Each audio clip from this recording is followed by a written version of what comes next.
Howdy. How's everybody doing today? I am Largo. This is the lair. Thanks for showing up. This is something new I'm kind of trying called Beasties and Baddies, celebrating the critters and monsters and things that go bump in the night, the ones that give our good guys something to do.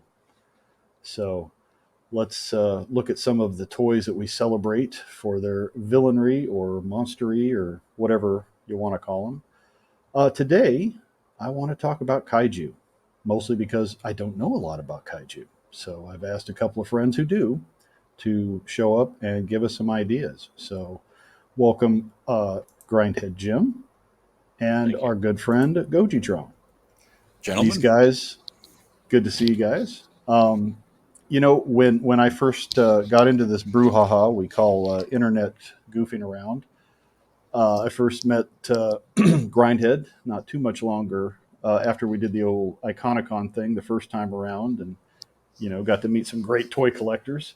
And he is very kaiju centric, if you will, and has sung the praises of Godzilla and his buddies, and it kind of rubbed off. And I started looking around and picked up a few, and it's interesting. It's very fascinating to me, especially as a dumb Western kid who, for the most part, my experiences were with something like this.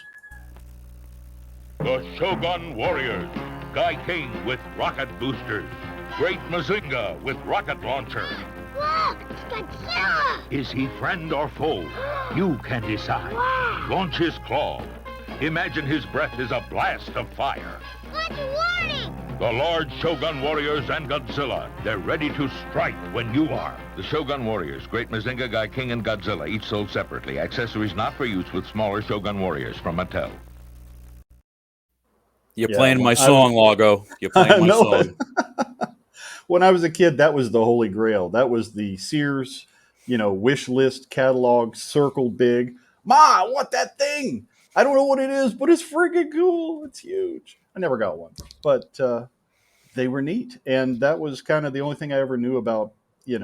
I didn't know the term kaiju, but the idea of Japanese monsters. And then there's the whole Saturday morning monster cartoons, and then they started showing the Monster of the Week stuff after the cartoons were done. So I remember seeing a lot of these things as a kid, but not really understanding who they were, knowing the names or the terms. So, uh, yeah, I just kind of want to go through and get a better understanding of what is kaiju and why should we love them. So I put together a little something here, and we'll take a look and see if I can pull it up on the right screen. There we go. So thanks to modern technology, we are celebrating the kaiju episode with you two guys. And my first question to you, sage kaiju lovers, what is a kaiju? Well, you definitely have the definition right there that I would more or less go with to the average person. In as much as it is regarded generally in Western culture as a large monster in a science fiction film or television program. Sometimes comics, definitely Japan's where it started. Um, some people for a while you would hear what people say, well, if it's not a kaiju film if they're not in a rubber suit, and people have relaxed on that a bit, and essentially it boils down to the most base term would be large monster, but that really is a failure of translation. Okay, Where the kaiju has usually a bit more meaning to it, and we'll get into that. But generally speaking, it's just a big monster that's wreaking havoc in some way or form. Because even when they're doing nice things, they're a little clumsy. fair. Carl?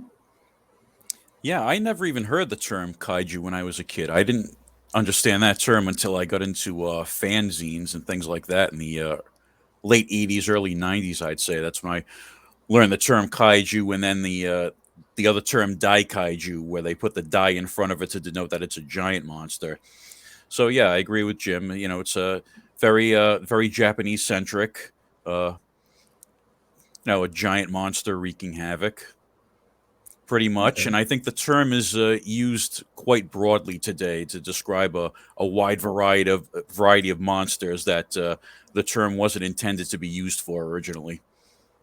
Yeah, I would agree with that. It seems like it's a catch-all, at least in Western culture, for anything that has a Japanese flavor to its design and likes to smash Tokyo Hmm. or whatever city you happen to be in.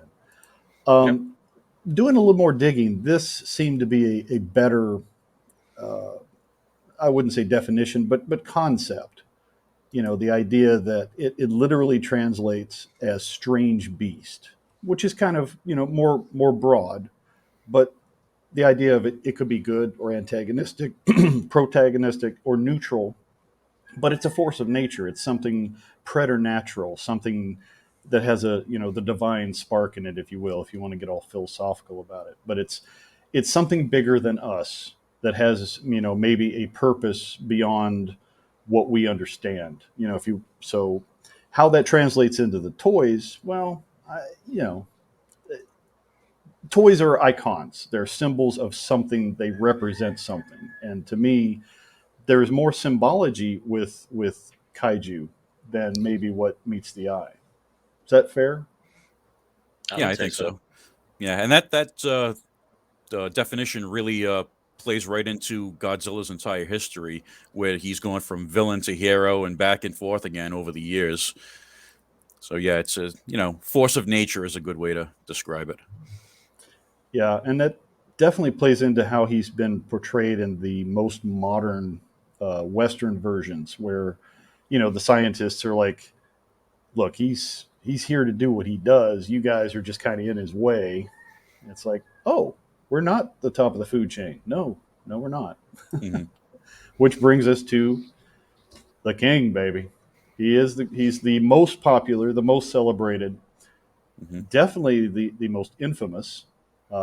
When you look at the lore of you know the original black and white film, Jim introduced me to the idea of Gojira. Looking at it, getting a good Japanese version that has a an English uh, what do you call it, Subtitle. subtitles to get a better understanding of what it is, and looking at where it was in the culture when this was produced, what was going on in Japan at that time, what what were the larger undertones to this, and then of Hmm. course the one with Raymond Burr. I like watching that too as a comparison to see how us Westerners said, "Oh man, this is really great and spiritual. Let's throw Perry Mason in there and have some fun."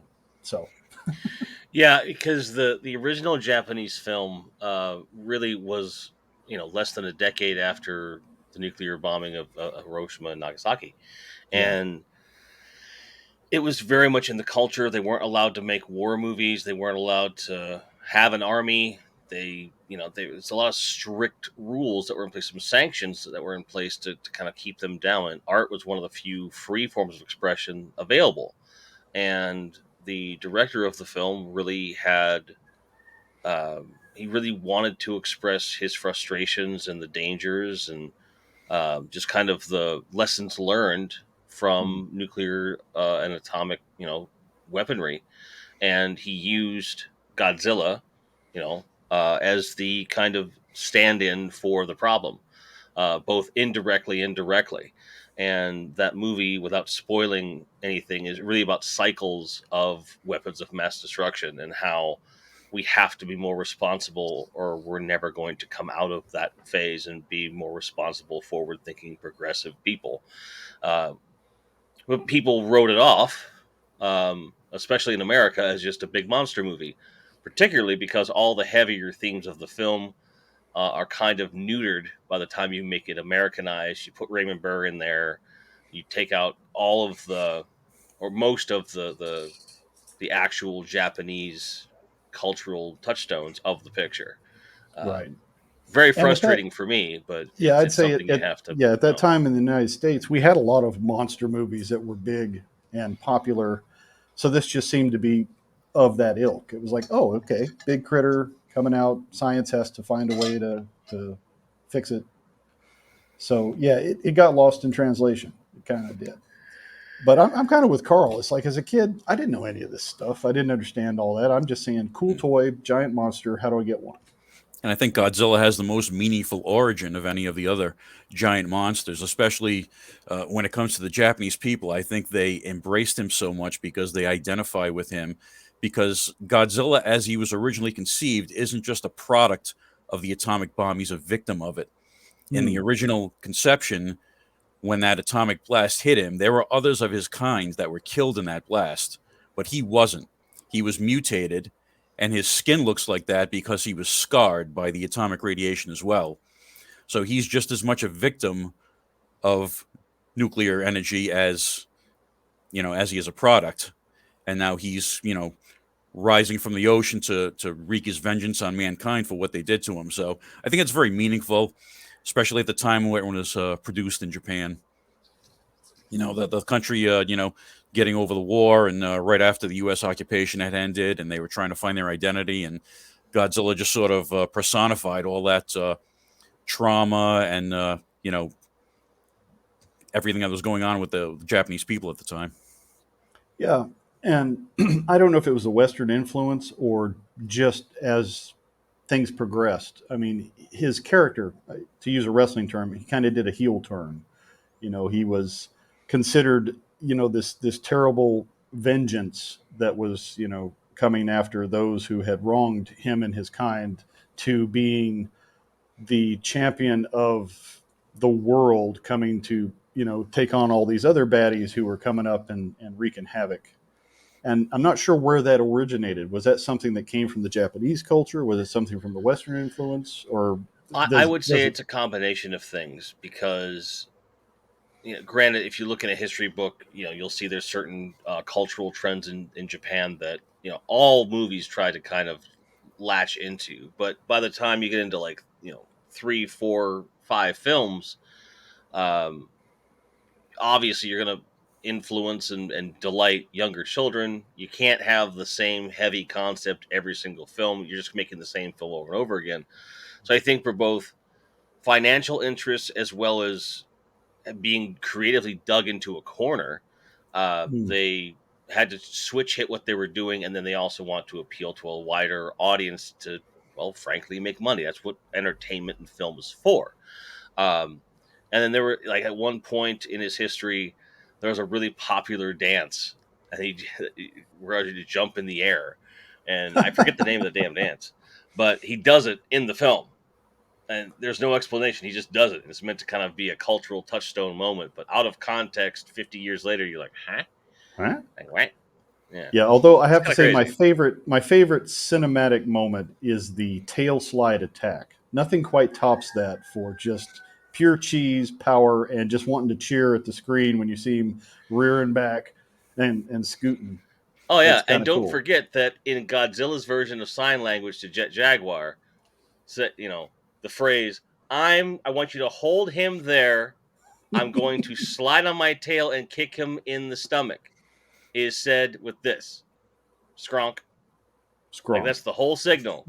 And I don't know if that makes Jet Jaguar a master linguist or what, but that's apparently what that means. Scrap, Or and then maybe just a good wrestling buddy, which definitely brings us could be. into, what came after. Because you can't have a big giant guy, going solo. He's got to have somebody, and I call these his frenemies because sometimes he beats the tar out of them. Sometimes they get together with him to beat the tar out of the next guy. I see a lot of wrestling parallels with this. You have your characters who are larger than life. Sometimes they're enemies. Sometimes they go grab a beer together and decide to go after the other guy. So, and you'll notice too that there seems to be a theme here with Bandai. When it comes to the toys, I've looked at a lot of the different toys that are available. Bandai seems to do the best work as far as budgetary. They have a good budget line if you just want representations. If you want to go full, super deluxe, they have the high end stuff as well. But is there just something about the licensing in Bandai that makes that work? Or are they just the best at what they do in this kaiju genre. I think Bandai's the best right now at delivering good-looking toys, like you said, on a budget. They're not that expensive. I mean, there's the high-end stuff you can get, like the Tamishi Nations and those kind of things, where you can Mhm. pay quite a bit of money for a figure. But if you're just looking for something on a budget, just to represent the character from the film, limited articulation, Bandai is the way to go. And also, right now, Playmates in the U.S. is putting out a few nice figures as well. Not to the extent that Bandai is. Playmates only puts out a few a year, but Right. yeah, I there are think some good budget options out there. yeah, my burning Godzilla here I think is a Playmates Hmm. version, and he's Yep. fun. He's got everything he needs. He's got decent articulation. He's got the colors, and other than the giant tail wanting to knock everything else off the shelf, That's on he's brand, though, Largo. That's on brand. not. Oh, that's true. That's true. He does like to knock things over with his Hmm. humongous tail. But of the frenemies, you guys have a favorite? Is there one that sticks out? Angulus. I'm always, yeah. Hmm. I was gonna say, like, I'm partial to Mothra because I like kind of that in later lore, like the newer stuff. She's kind of like his baby daddy. Like they kind of have that Yeah, symbiosis, and I kind of dig that. But when chips are down, it's got to be Anguirus because he's equal parts Robin and Scooby Doo. Like right. he's just kind of like the sidekick, but he's also almost a pet, and he's awesome. He turns into a ball and just bounces all over people. Like, and his characterization in Final Wars, the first time I saw it, I leapt out of my off my couch. I'm like, yes, yes, just seeing like it fully realized, like just kicking ass. I kind of think of Um, it as if Godzilla was Fred Flintstone, Anguirus would be Bonnie Rubble. There you go. Absolutely, yeah. Especially when you consider Barney Rubble's cultural place in like British culture, where someone who's a Barney or a Barney Rubble means trouble. Like they're clumsy, they're messing stuff up. So definitely fits there. So um, you can't beat it because he's equal parts badass, funny, and kind of sweet. He's kind of sweet. He's like a lost boy. Like He's the underdog. anytime he falls over. Yeah, Yes, yes, very much so. yeah. Mothra is pretty, and I definitely see a spiritual aspect, especially with the twins that show up in some of the films to be her. I don't know, her connection to the world in some way. A lot of the lore is kind of interesting around her, but I'm not a big bug guy, so it's like hard to really get endeared to this giant moth thing. But you know, yeah, Anguirus is definitely easy to get behind as far as a good buddy. I kind of have a love for Rodan just because he's kind of the bad guy, the bad boy of the group. He likes to preen and show off, but when Godzilla puts him in his place, he's like, yeah, okay, I can play ball against whatever big space thing is coming to cause trouble. But when you're not looking, I'm gonna cause a ruckus.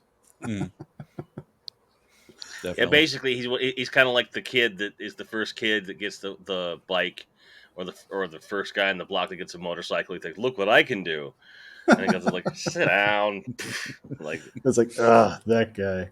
Speaking of that guy, let's talk about the other guy. I mean, I don't know if this was just a rivalry thing in Japan where another film company said, they got this big green thing. I want green thing. Turtle? I don't That's know. about Do yeah. something That's with it. about it. yeah, to I my like knowledge, them. that's the origin of it. Yeah. Yeah, I like it's them. kind of like how it's like anything else. When Star Wars came out, Paramount goes, "What do we have? It's like that," and then that's when they did the Star Trek, the motion picture and stuff. Very similar phenomena that happened here.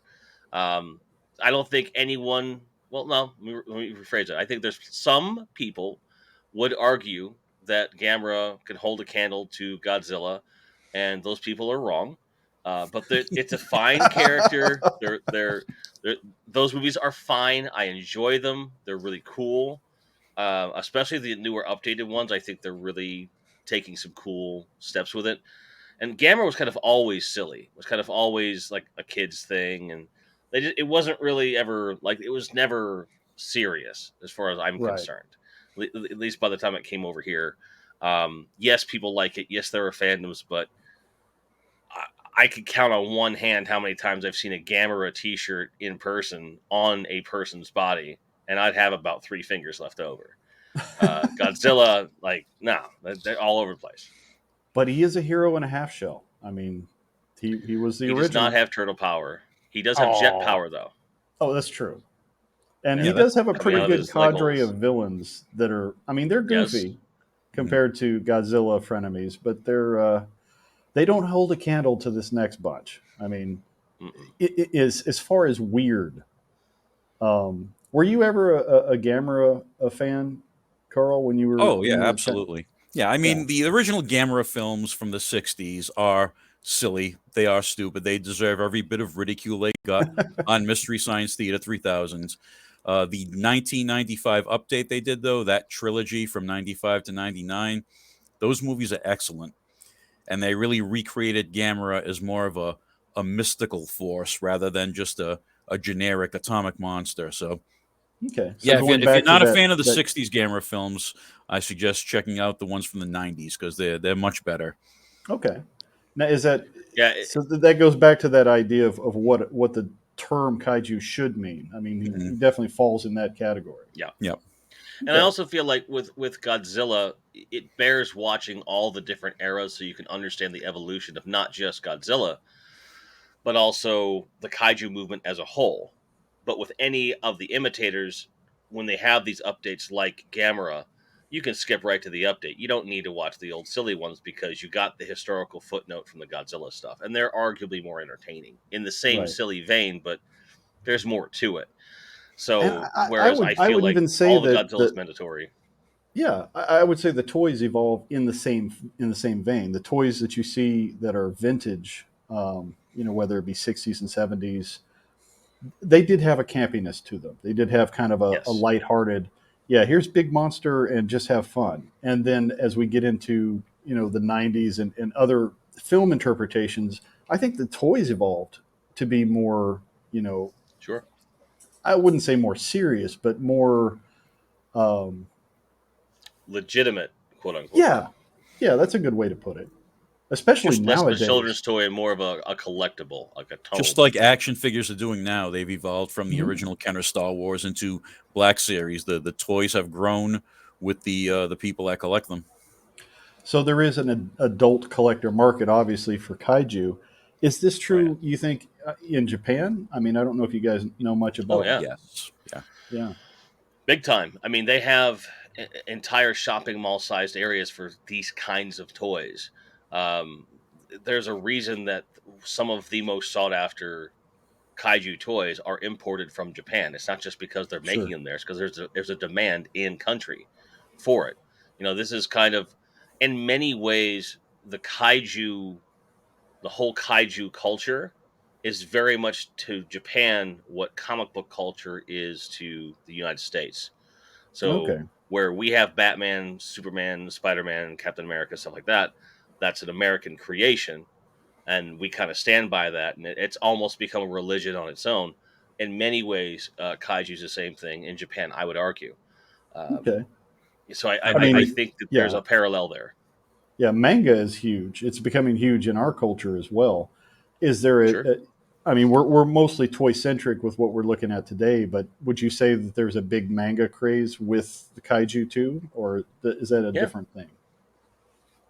So it kind of They're plays they're in all the together. different media, and certainly there's Western comic book companies like IDW that have taken a lot of kaiju stuff and had a lot of fun. I have a couple buddies that have done artwork on some of those, and it just doesn't seem to go away. Sure. When one media might be not thriving as much, another one will step up. So when they weren't making a lot of Godzilla films, either here or in Japan, the comics kind of stepped up and filled that void for a lot of people. Their animated series, stuff like that. And I do think that the manga in Japan holds up as well. Absolutely. Okay. I know, Carl, you've definitely touched on some of the great mashups when Marvel Comics have brought in Godzilla Hmm. or some of the other, like they did like was it Shogun Warriors? They actually had a run at one time. Right, To, late to 70s, Marvel did a Mhm. Shogun Warriors book and a Godzilla book. They didn't cross over, unfortunately, because of licensing. But yeah, Right. they ran almost simultaneously. So there's, I remember seeing some of those issues here and there. When the folks would take me to the commissary, and you see the newsstand there, and you'd grab whatever. It's like you can have one comic, and I remember Godzilla was there occasionally, or monsters of his ilk. Hmm. And But the these great thing about guys, that comic was that they put Godzilla in the Marvel universe.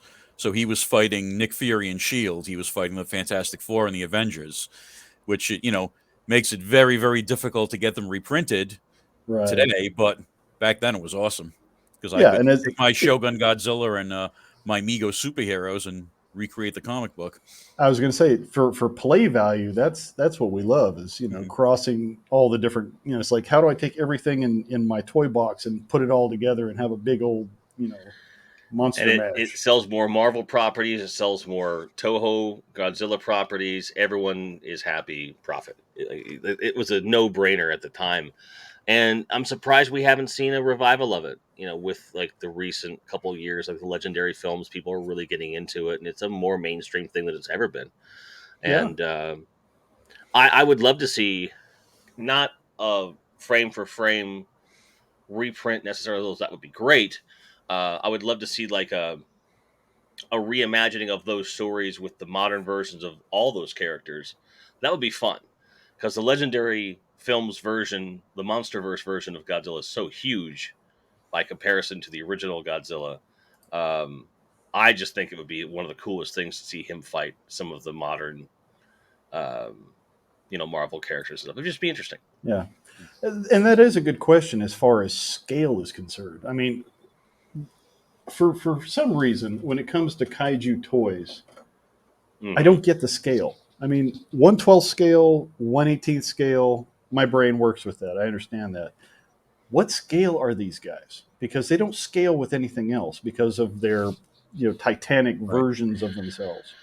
They really don't And even that's scale the with each thing. other because No, the original 54 Godzilla is supposed to be 50 meters tall, where the 91 Godzilla is 100 meters tall. So they really don't scale with each other. They just kind of are all in that same size class, I guess, to keep the cost right. similar between the toys.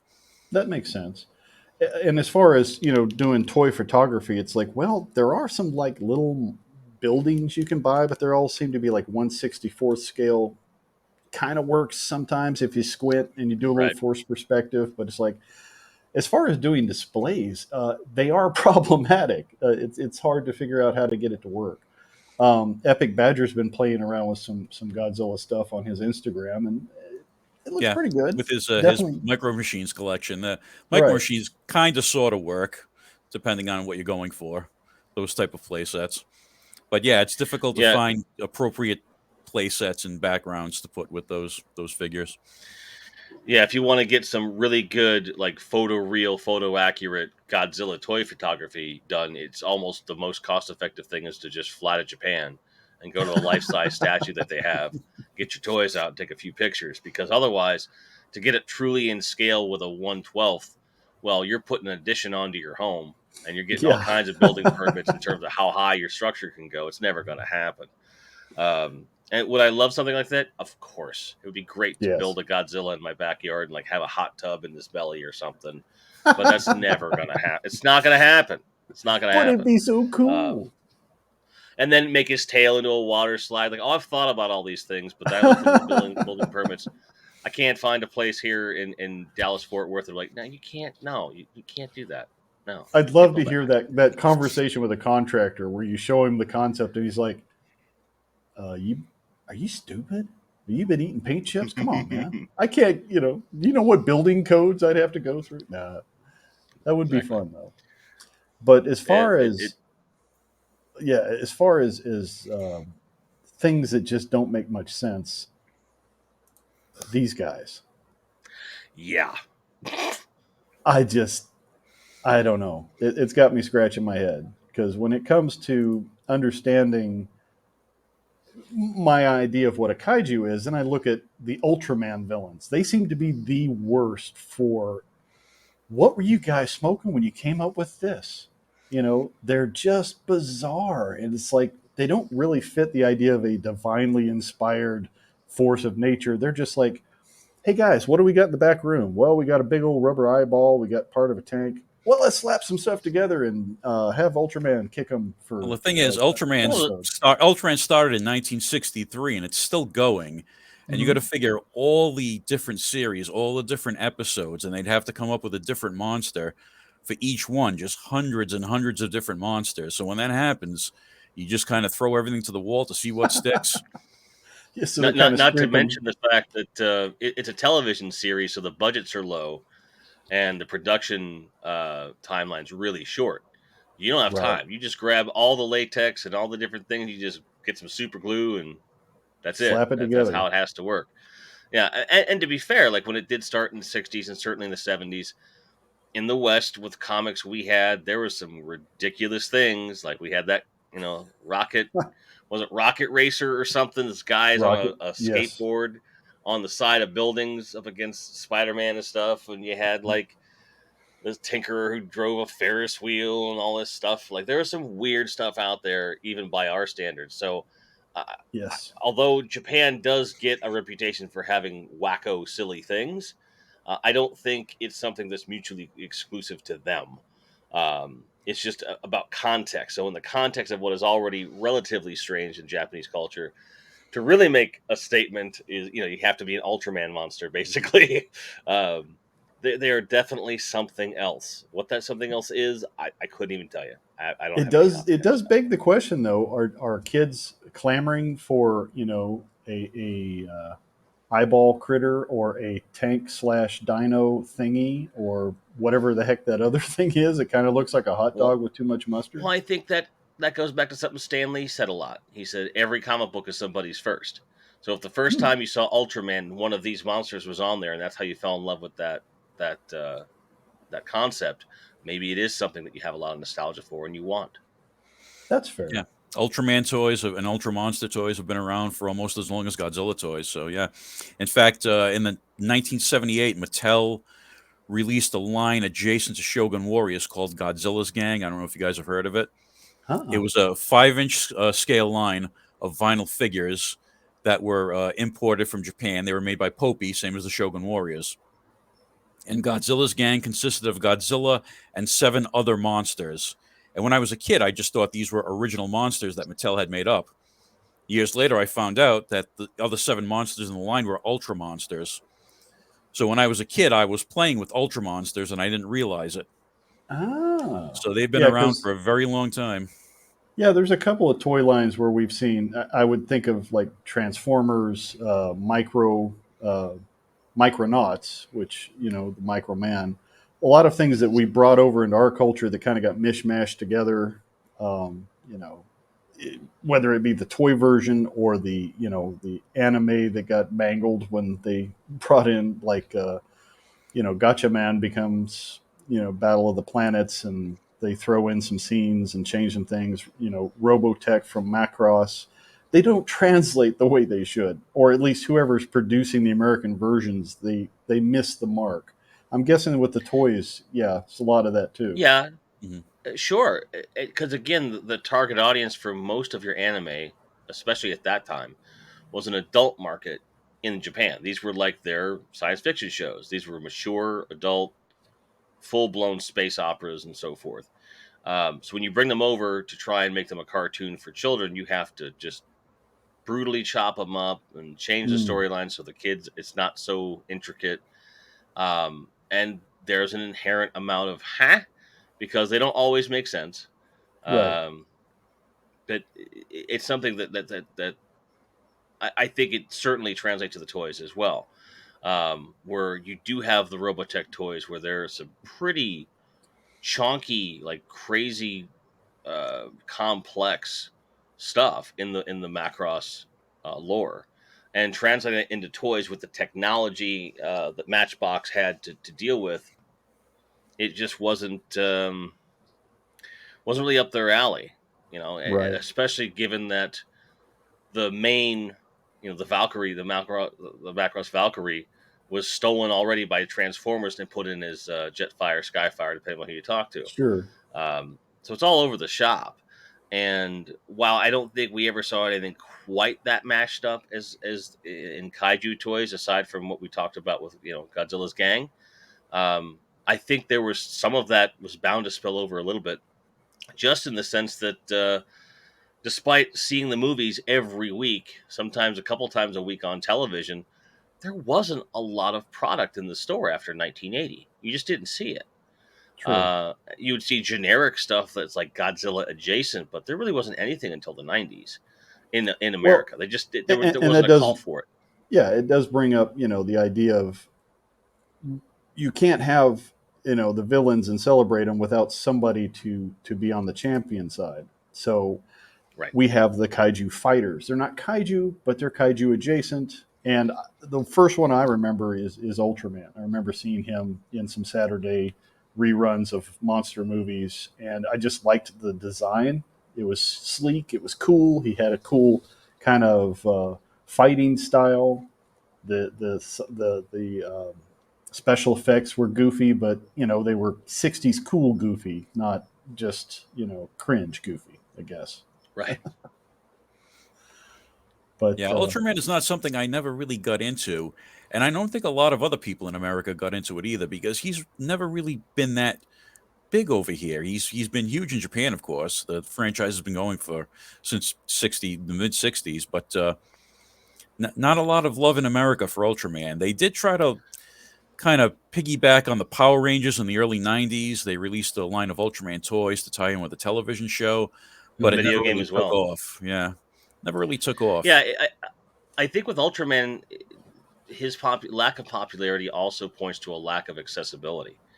You know, right, we were getting movies in the States, 2 to 10 years after they were released in Japan.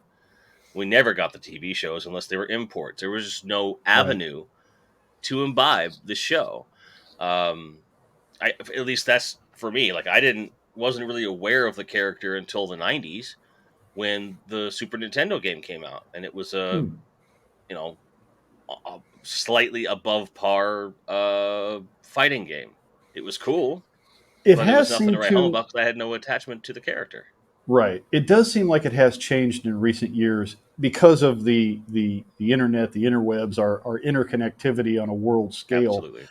We're seeing a lot of these, things that were maybe very specific to other cultures being celebrated. Whether it be the manga or I've seen Ultraman pop up a lot lately in the zeitgeist. Whether it be Mezco's been doing some toys.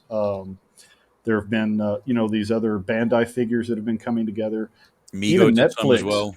yeah, Migo's Hmm. been the newer I have Migo has been a celebrating some of Amigo these, Ultraman. Mm. and Netflix has been really looking for content. They did an Ultraman. They've done some other things that have pulled in, you know, different types of stories to find an audience, I guess. And some of it's hit, some of it's been like, but it definitely spotlights some of the toys better. So Mhm. I don't know. I don't Yeah. really understand how popular or unpopular some of these are because I see them when I'm toy hunting and I'm like, well, this is definitely for somebody. Maybe not me, but it wouldn't be here on the shelf or virtual shelf, more like it, unless there was a demand somewhere.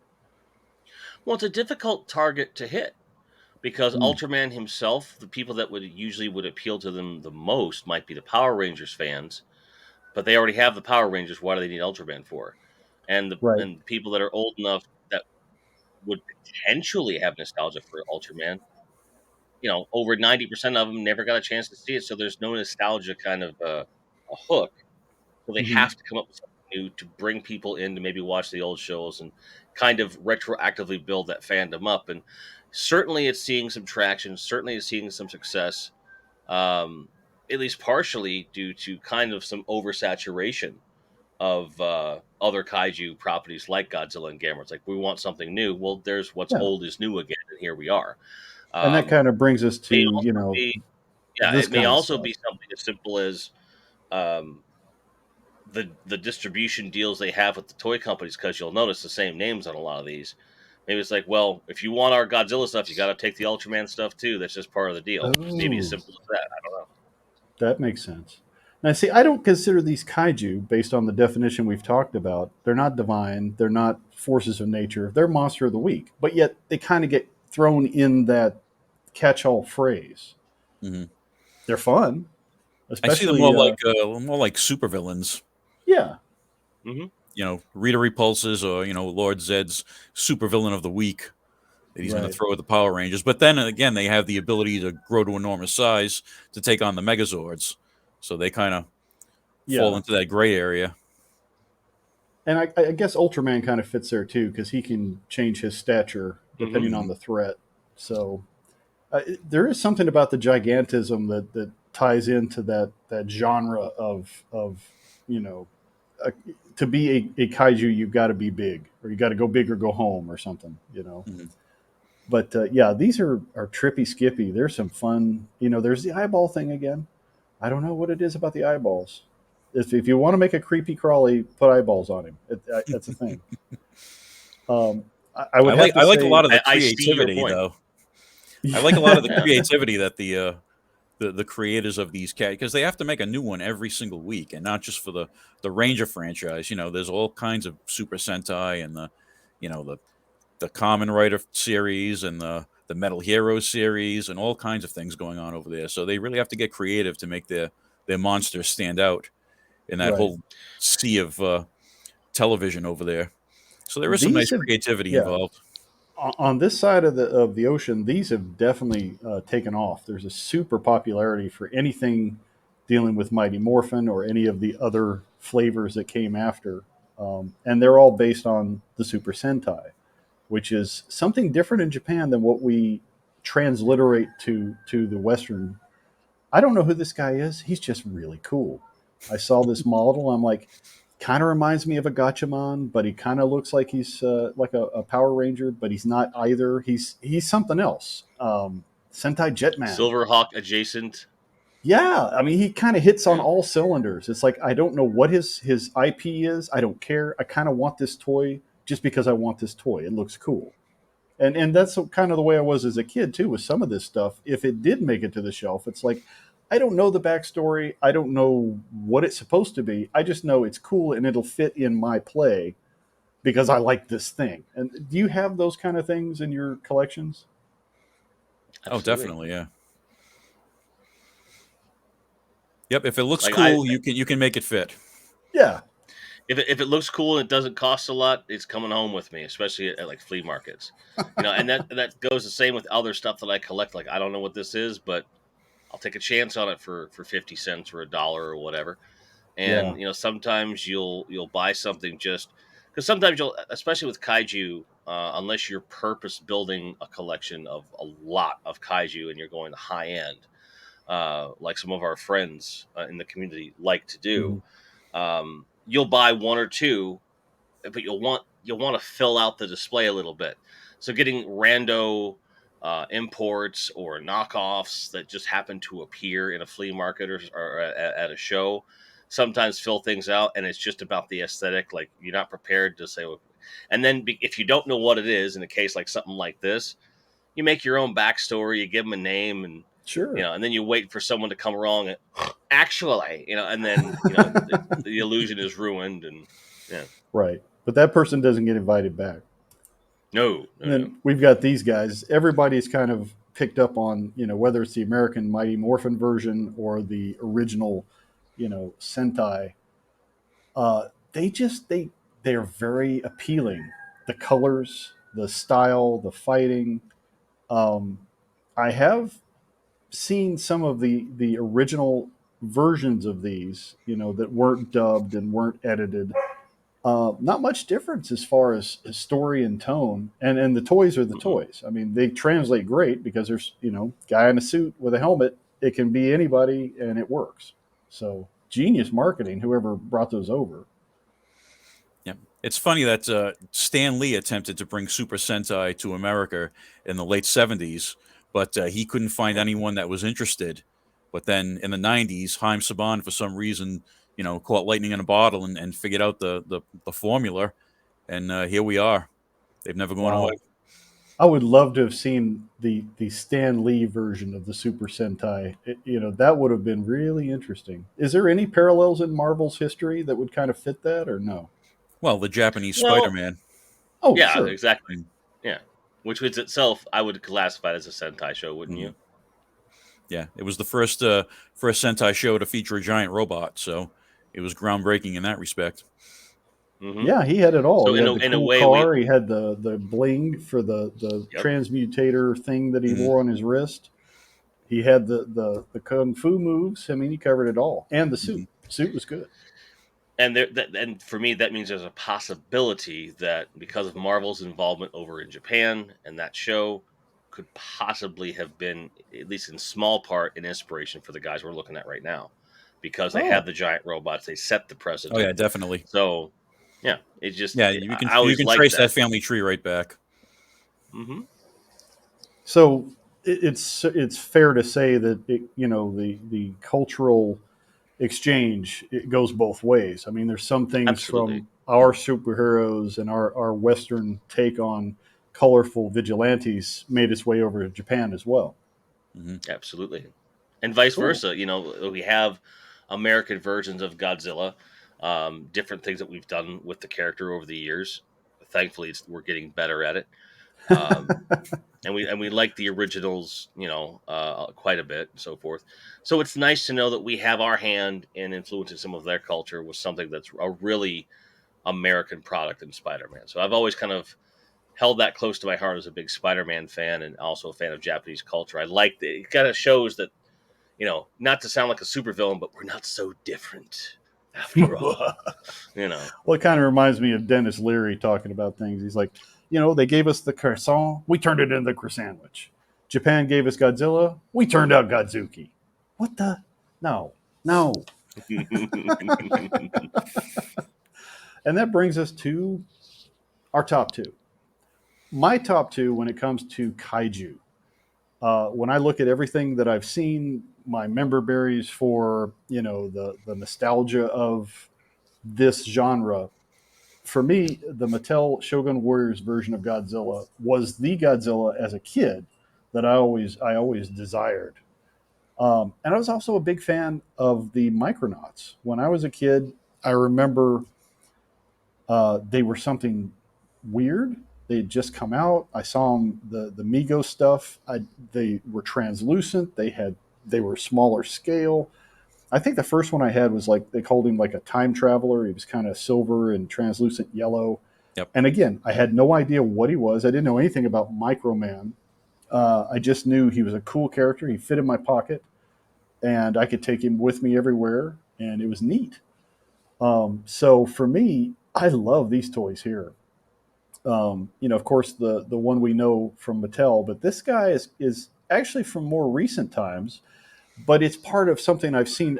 There are other versions and flavors of this where it's like it's a Microman and it's a rubber suit, which it's like you put the rubber suit on Microman and you've got your kaiju. In this case, Godzilla.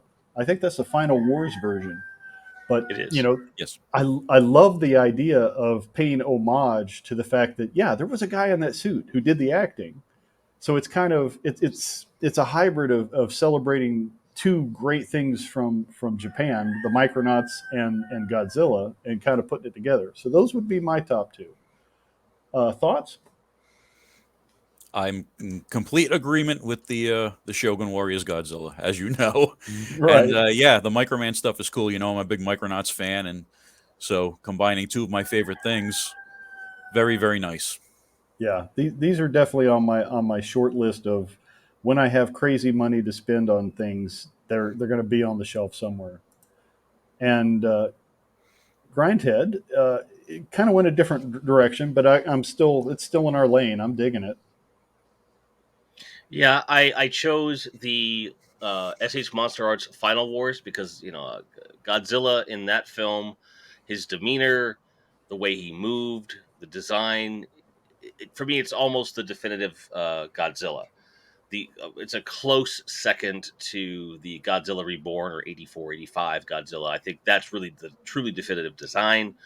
But the suit, by the time Final Wars came around and what they were doing and how it operated, he was aggressive. I loved that character, and the hands down, like most superior action figure of that is the SH Monster Arch, which, full disclosure, Largo gifted to me for my birthday last year. So I've got a That couple didn't different reasons influence that your needs to choice be. at all, I'm sure. Not But at it all. is, No, yeah, absolutely not. it is Sure. very well Uh, articulated. It looks great. oh, it's an amazing toy, and it's one of my favorites in my collection overall. And when it comes time to look at Godzilla toys, like that character at that time in that film, it just it hits all the buttons, because when that came out, I was anticipating it like the second coming of Christ. Because Oh I yeah, was like, wow, they're doing a full blown battle royale, and it's gonna be this big thing, because they were trying to do a big send off because they were gonna be done right. making movies. And I think it was a really good film, and to have a toy that represents that film and what it meant to me at that time, perfect. And it's getting So that version of the character is getting to that nostalgic age, so it's perfect. But I right. So also it, chose. oh, Go okay. ahead. I was just going to say it definitely hits. So it's not just. I mean, a lot of toys get a pass because of the nostalgia. It's like even if it's not a great toy, if it hits the feels, we'll cherish it, even though we're looking at it, critically saying, the articulation here and this and that. But this one, it's the best of both worlds because it does have the Hmm. articulation, it does have the nostalgia, and it's just cool.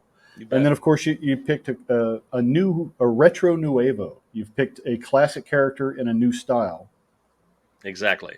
Gotta go with an original 54 Godzilla. And I do have this right now. He sits on top of my fridge. He protects the food.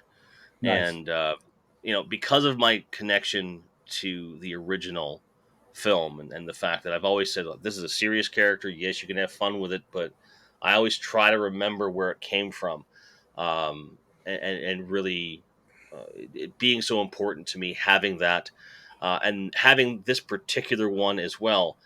This The one that I have was a gift from some very close friends. It was a housewarming gift when I was moving to Texas. They're like, "Here, you want to have something nice to put in your place?" And I've moved twice since I've been in Texas, and each time I move, I try to make sure it's the first toy that goes up somewhere, because it just means a lot from a couple different angles. The movie itself and the representation of that character, it being a gift from them, and also something that is kind of like a uh, kind of a patron saint of moving around in Texas for some reason. Indeed, which could bring a take us into Kaijudaism, but that's a story for another It time. is. Hmm. Now I got to ask because I don't know: is he gray because he was in black and white, or is he actually was the original Gojira actually supposed to be kind of a gray tone instead of green? I think that that's a coloring issue or lighting issue, because the one I've seen it different paint jobs, a la Castle Grayskull. Some Hmm. of them are lean into the grays, some of them lean into the greens. The one I have leans into the green a little bit more, just because of for whatever reason. But the ones I've seen that are black and white, I would presume it's because of that. I don't know if there's two different versions or not, but I wouldn't be surprised. Okay. And then I'm really curious about one of Carl's choices here. The Speaking of Gojitron nostalgia, type two. Oh yes. speaking of nostalgia, we go right back to my childhood. So, Godzilla versus the Tricephalon Monster, HG Toys, 1979, arguably the greatest playset ever made. So, this was an Army Men style playset. You got a 5-inch tall static Godzilla, a 7-inch long Tricephalon Monster, who was basically King Ghidorah without the wings and with 4 legs. And the playset came with the cardboard city backdrop, a playmat, a bunch of military and rescue vehicles, army men, a battleship that actually shot pellets out the cannons, Wow. and there were also a bunch of little civilians in various stages of running away, including a little old lady that was shaking her cane as if to say, "Get off my lawn, you varmints." So That's yeah, That's awesome. awesome. I This wish is someone would recreate this set. I had a yeah. ton of fun with this when I was a kid. Well, and again, we were talking about the idea of displaying and scaling, and it's like this is a freaking toy box in a box. It's everything you need for a Mhm. Saturday play date, but it's also if you want to do a great display, even if it isn't in scale, it doesn't matter. It's the fact that it works together. It looks good together. I could definitely see these pieces being used as a diorama Mhm. with the figures, or yeah, I'd love to see something like this come back because Yeah. just Cool. having the figure in and of itself, yeah, that's cool. But when you've got the whole environment that goes with him, yeah, And yeah, very, Closest very thing we have rarely do you now. see, yeah, very rarely do you see a play set like that done anymore. I think the last people that did something like that would have been Trendmasters back in the 90s. Yep. And yeah. like the closest thing we have now is that 6-inch Godzilla versus Kong playset that Target has right now, which is it's similar, but it's not the same feel. It doesn't come with all the little guys and everything else. It's Right. cool and it's reasonably priced, but doesn't have the play value of something like that. And I think that this kind of playset, you just don't see them anymore, and it's a real shame. Yeah. Now this, Carl, this comes with the vinyl playmat that you put down, Yep. uh, and then everything Yep. fits on top of that. Yep. Yep. Had a little cardboard bridge you can see there. It was like a Hmm. papercraft bridge, and the little city backdrop was just kind of a fold out thing that would stand up, and there was a little water tower as well. Had a lot of good stuff in there. Some Oh trees, yeah, so you could and mash the city and pick it back up again. nice. Tricephalon, I can't say that. Tricephalon, yeah, Tricephalon. tricephalon. Was he an invention of this playset, or did he actually show up somewhere in the lore? No, he was invention. He was an invention of that playset. Like I said, it was basically King Ghidorah without the wings. You know, because as I've learned over the years, when you license Godzilla, you get only Godzilla. So Oh. if you want access to Rodan, Mothra, Ghidorah, any of the other animals, you have to pay separate licensing fees, which is why I Hmm. think over the years we've seen things like the Marvel comic, the Hanna-Barbera cartoon, all create their own original monsters so they wouldn't have to pay extra licensing fees. And in the Interesting. case of like the Legendary Films reboot, it was a gamble. So they made the Mutos up because they wouldn't have to pay the fees. And hopefully they were like, well, if we make enough money, we can move to the next film and actually pay for the licenses. And we're not in the hole before we start this thing, which I think was a smart move financially, but a weak move creatively because the Mutos are kind of dumb. Yeah, it was like I agree. I was not crazy about them as villains, or it's like Yeah. really they're just like they're more like little parasites or something. It's Yeah, like they're just an they're like annoyance. praying mantises are just trying to reproduce, and then Godzilla comes along, kills their kids, and Squash. then shoves Yeah. spoilers atomic breath down their throat and explodes them. Like, thanks, man. I was just trying to procreate. I'm just doing what comes naturally to me. I'm not trying to be evil, but thanks. Yeah, and then of course Carl and I are on the same page when it comes to Mattel's Shogun Waya Mhm. Godzilla. Even though he Oh, looked nothing like Godzilla. right. Oh yeah, oh Yeah. yes, Gorilla Head Godzilla. Absolutely, I get it. I understand, but I will never own any version of this model of this toy. I can't get over the sculpt, but I Right. understand why people like it. It's the year I was born. I should have big nostalgia for it. My cousin had one, and as a kid, I did want one. But then I reached the age of reason and said, "That looks like shit. I don't want it." But I Yeah. totally respect. I respect it. I Yeah. just don't Looking like at it. it. Yeah, looking at it with a critical eye today, it's like it's not a great toy. The articulation's It's kind of got a weird plastic to it. The face is all wrong, but as you said, for some reason, because of that, remembering it as being like the quintessential cool giant toy to have that the guy down Sure. the street had and you didn't and you were envious. Yeah, it's still desirable for some Well, reason. I think part of it is his pose. The legs Hmm. are too human for one. He doesn't have like that haunch, right? If he had more of a haunch to him, I would even as a kid probably forgive a lot of it. The arms are a bit too long. So it's more about that. Like I make a lot of fun of the face, but I think I'd be more Right. forgiving even as a kid if the arms came in a little bit, he hunched down a little bit, would have made more sense. But right now, it looks like he's just walking into a business meeting without clothes on. Well, yeah, You know, the two features that I, even as a kid, I couldn't suspend the disbelief were the roller skate wheels on his feet and the rocket firing fist. It's like he's not a robot. That's gotta hurt. It's like he's going to dismember himself to defeat somebody. It's like no. And that was a So powerful spring in that fist. That could harm small children and pets for sure. oh yes, yeah, and there's always that one dumb kid that puts it right up to his eye and goes, "Hey, what does this do?" It's like no. my cousin did that. I watched it happen. That was a fun day. I bet. Well, man, this has been really cool, guys.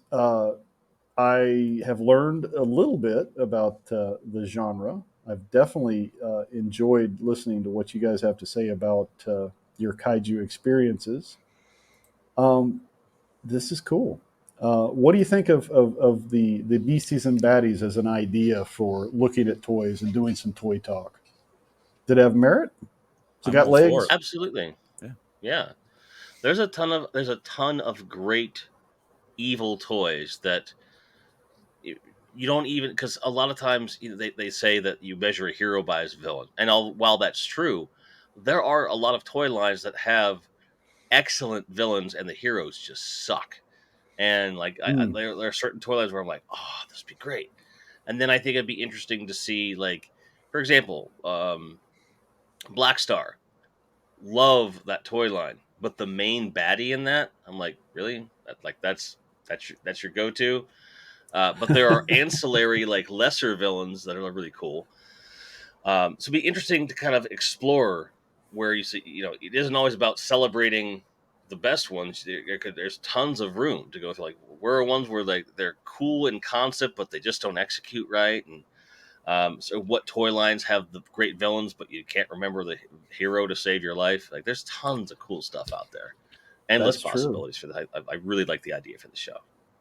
Yeah, and Gojitron has definitely turned me on to some of the better monsters. At least like the Jada Toys versions of Universal monsters. Those are fun. I'll Hmm. definitely cover Yep. those.